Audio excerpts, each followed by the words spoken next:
Ano nga bang update sa pagpunta sa Palawan ng Jumcar?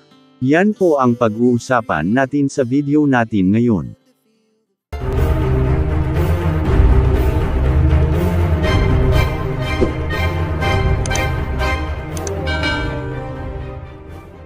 Bago po natin simulan ang video natin ngayon, ay binabati ko po kayo ng isang mapagpalang araw, at salamat sa pagdalaw.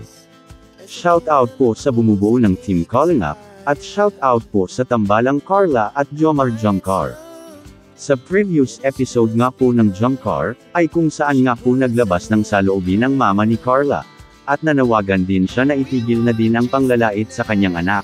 At sa episode na din na ito ay napag-usapan ni Jomar at Carla, ang pagpunta nila sa Palawan, at katunayan nga, ay may dala ng maleta sa Jomar para kay Carla, tuloy na nga talaga ang pagpunta ng Jumcar sa Palawan. O mga Calling Up, excited na ba kayo, kung anong mangyayari at mga magaganap sa Jumcar sa Palawan? Excited na rin ba kayo na makapunta ang Jumcar sa Palawan?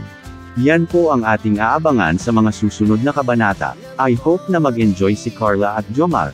At deserve naman ito ni Carla lalo na't sa mga panahon na ito, dahil sa pinagdadaanan ni Carla, para naman ma-relax ang kanyang isip. Ano pong masasabi nyo sa video po natin ngayon? Let me know your thoughts in the comment section below.